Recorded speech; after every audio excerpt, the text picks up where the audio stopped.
Hello and welcome aboard a Southern Class 313 EMU for a driver's eye view cab ride from Seaford to Brighton.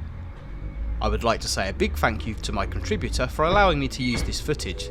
The video is slightly pixelated and choppy in a couple of places en route, but hopefully it won't spoil your enjoyment. If you would prefer this video without my commentary, I will link that version in the description below. Our service today will be calling at all stations to Brighton. We're currently departing Seaford on the Seaford single line and our speed limit is 15 miles an hour, raising to 70 at the end of the platform.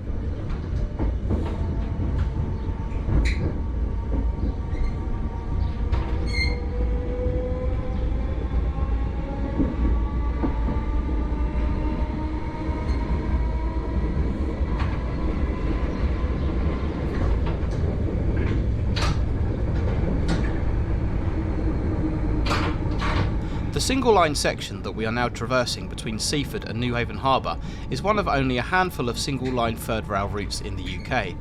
From the trackbed and overbridges, it's clear to see where a second line used to run. The line was single tracked in 1975 to reduce costs. Interestingly enough, despite having only one platform, Seaford's platform is signed as Platform 2.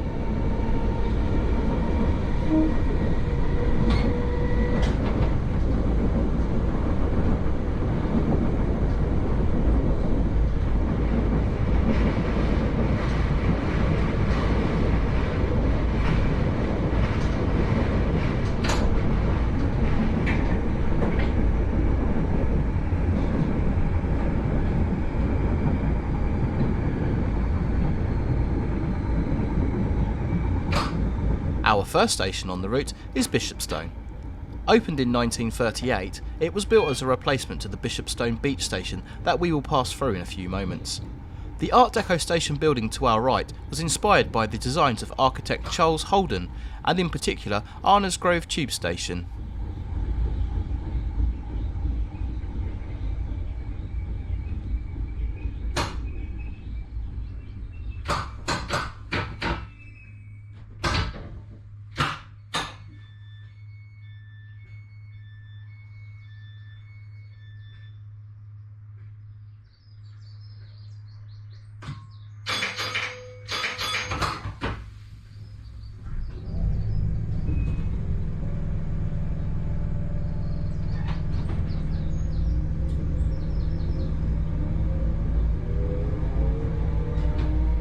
Our line is now on a falling gradient as Newhaven Harbour comes into view ahead of us.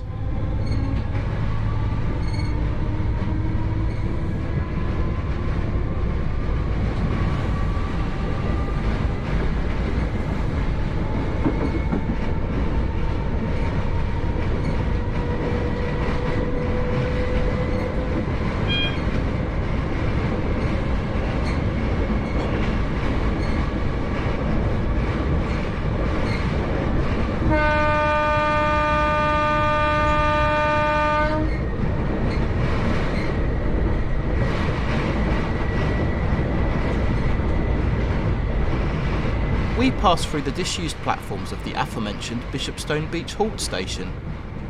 Opened with the line in 1864, it was primarily built to serve the 100 or so workers employed at the nearby Tide Mills.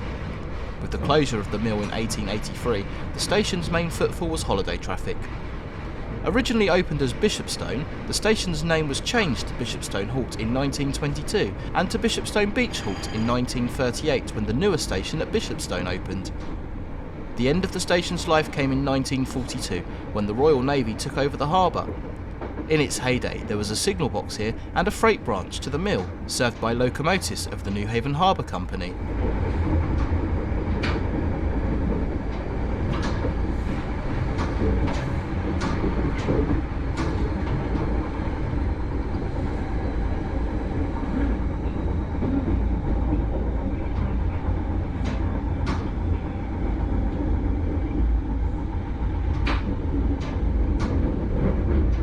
Our train slows for the 20-mile-an-hour speed restriction across the junction.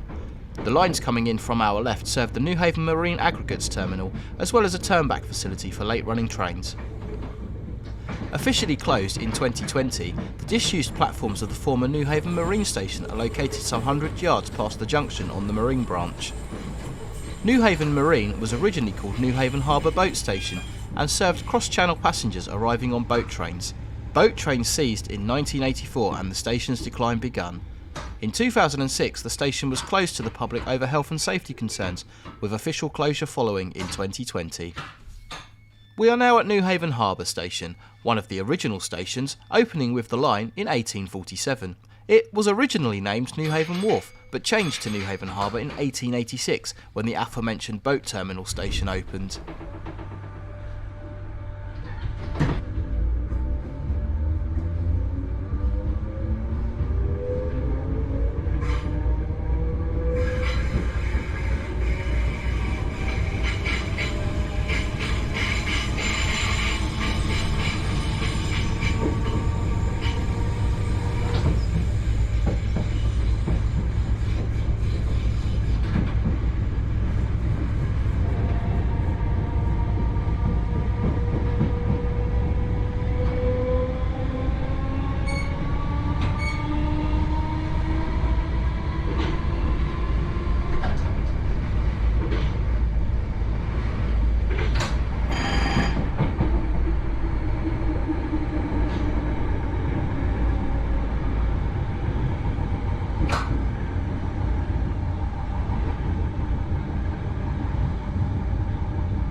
Newhaven town opened in 1847 and pre-pandemic saw around 250,000 passengers a year. Despite the previous station being called Newhaven Harbour, Newhaven town is now the closest station to access the twice daily cross-channel ferry service to Dieppe.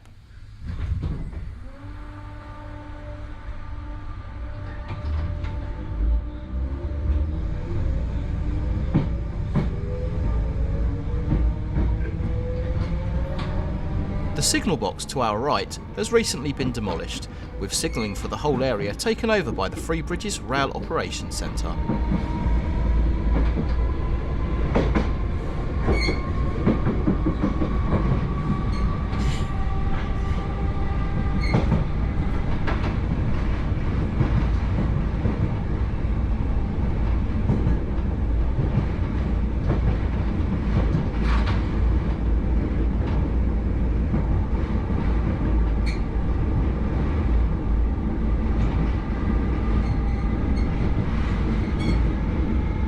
Newhaven Town Yard to our left is well used these days and often sees multiple trains a day. The terminal sees aggregates delivered and ash from the nearby household waste incinerator removed. The branch line from Southerham Junction to Newhaven was originally built to serve the busy docks at Newhaven, and it's good to see freight traffic thriving on this route once again.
South East Station dates back to 1906. Opened as South East and Rodmell Halt, the station was renamed South East in May 1980. The station is served by an hourly service in both directions.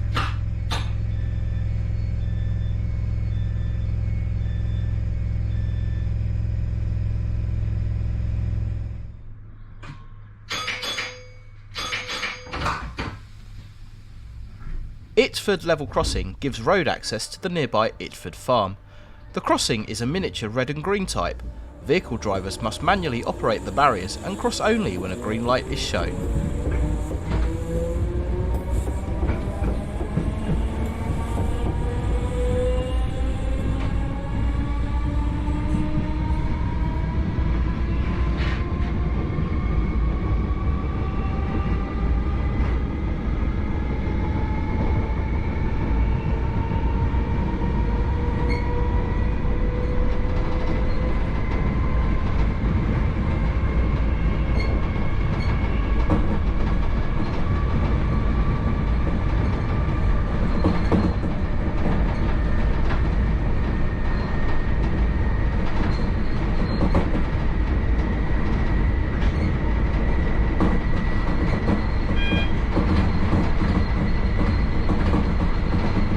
The yellow triangle sign and accompanying AWS warning give our driver indication of an upcoming change in line speed. Warning boards are only needed where the line speed drops by a third or more. In this case, the warning is for a differential speed, 40 miles an hour or 70 miles an hour for multiple unit trains. The speed applies across the upcoming Glynde Reach Viaduct.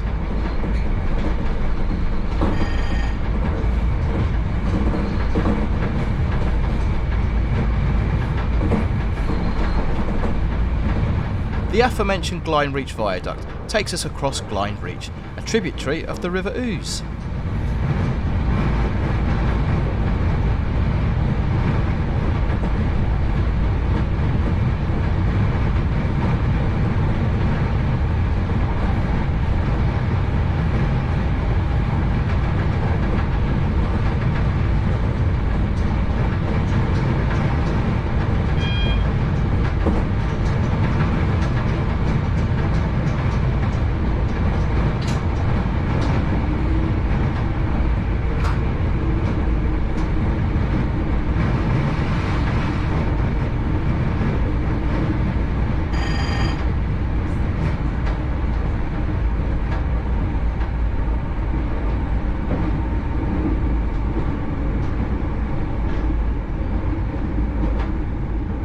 Our driver slows the train for the 40 mile an hour speed restriction across Southerham Junction. The junction marks the end of the Seaford branch and our train joins the Up Lewes line, part of the East Coastway route. The lines to our right have come from Willingdon Junction and Eastbourne.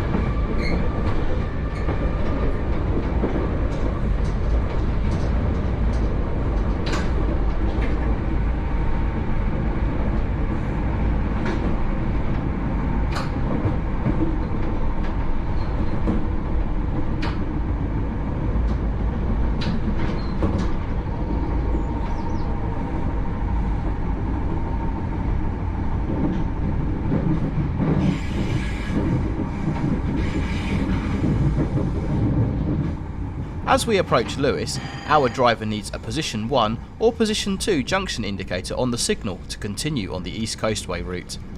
If no junction indicator is illuminated, our train will have been routed towards the London-bound platforms. The signals on the opposite line are provided for shunting and turnback purposes.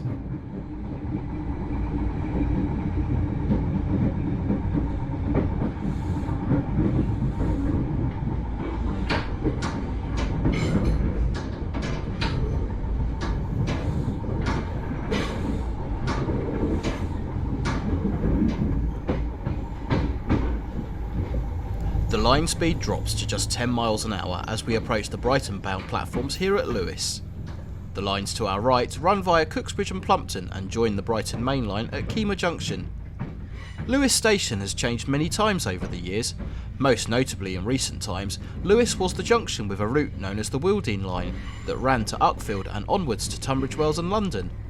The Wildine Line closed in 1969 after it fell into disrepair following a lack of investment.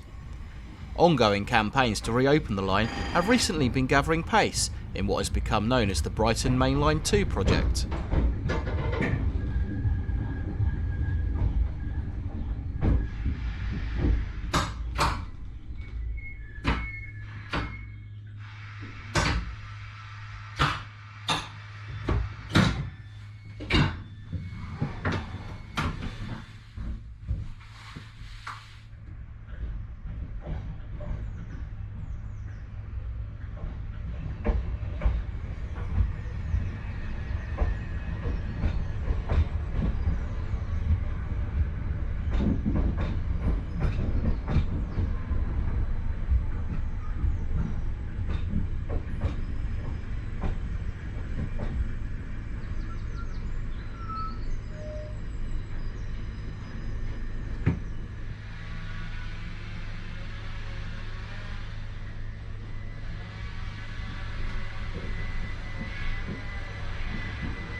Departing Lewes, we are now on the Up East branch.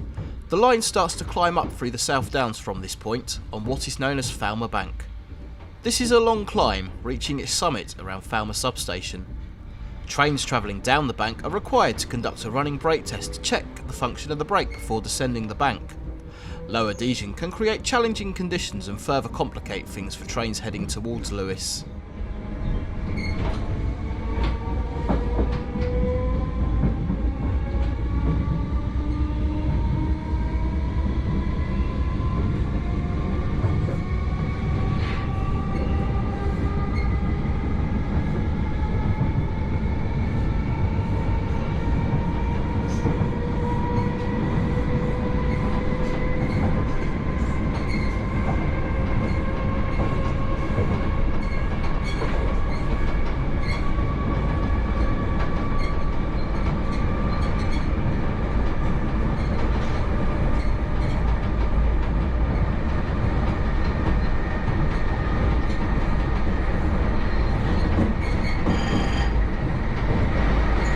Tango Lima Whiskey 8 signal here at Kingston Tunnel marks the end of control by Freebridge's Rail Operating Centre.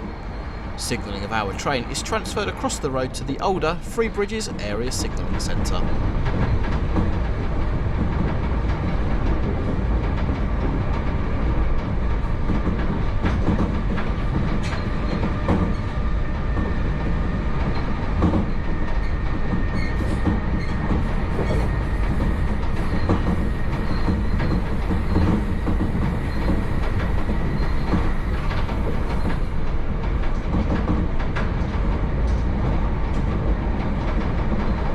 We once again traverse the A27 Lewes bypass, this time by means of an overbridge.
Falmer substation to our left marks the summit of our climb, the change in gradient clearly noticeable.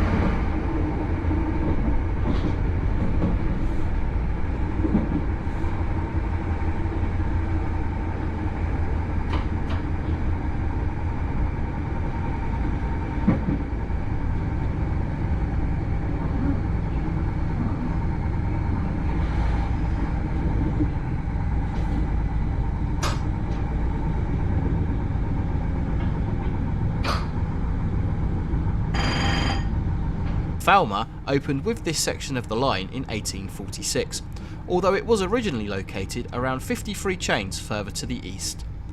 The current station serves the nearby Falmer village, as well as the University of Sussex campus and the Falmer or Amex Stadium, home of Brighton and Hove Albion Football Club, the footbridge having been widened to accommodate matchday passengers.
Descending towards Moulsecoombe, we pass over the A270 Lewes Road by means of London Road Viaduct.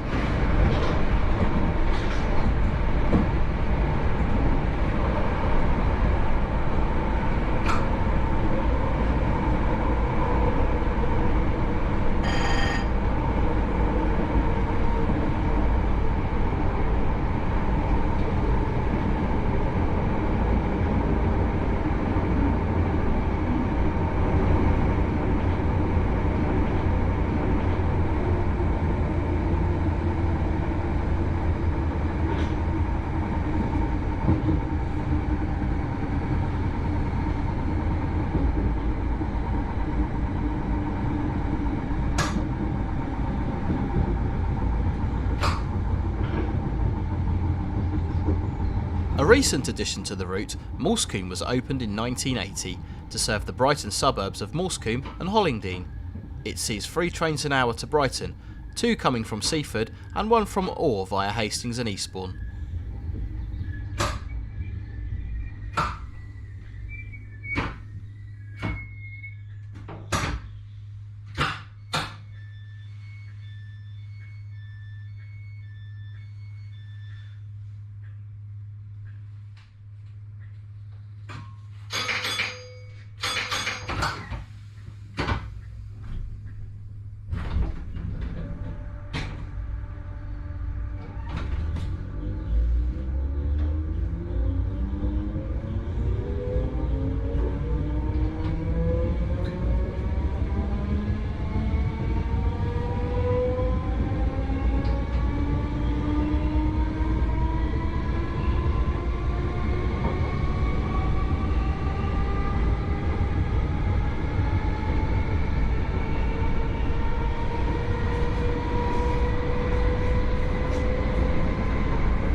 To our left, you can just about make out the former junction of the line that used to run to Kemp Town. Opening in 1869, the 1 mile 32 chain route was expensive to construct and required a tunnel and 14-arch viaduct. The high cost was worth paying for the railway, as Kemp Town was a very affluent area. The line was closed during World War I, a move that was ultimately to be the death of this line. Upon reopening, a large amount of the railway's clientele had swapped to using Brighton's tramways, and passenger numbers never returned. The line closed to passenger traffic in 1932 and freight traffic in 1971.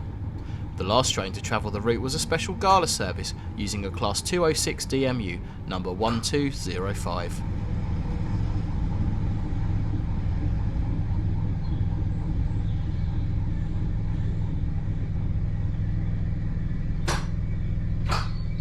With its staggered platforms, London Road marks our penultimate station.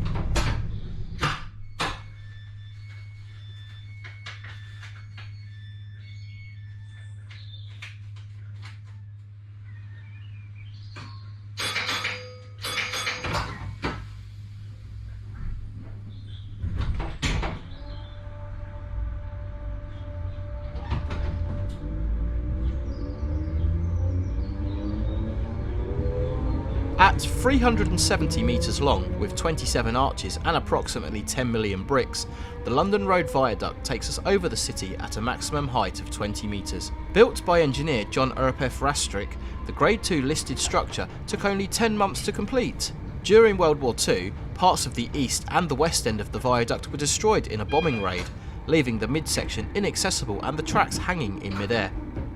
A temporary repair was made and the viaduct was open for traffic not more than 24 hours later, with normal services resuming in under a month.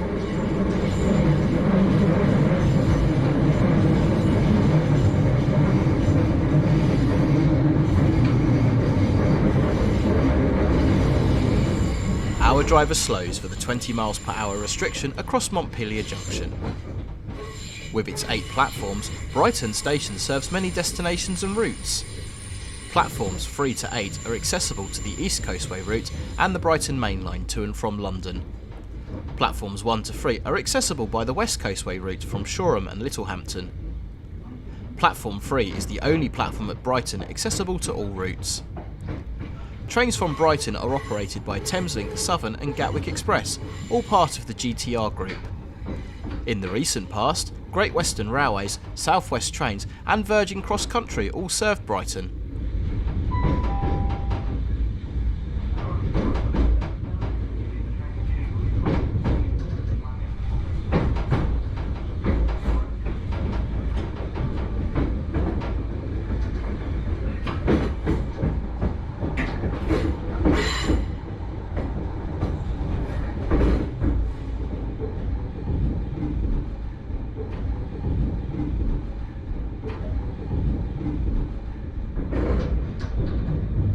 Thank you for travelling with us today.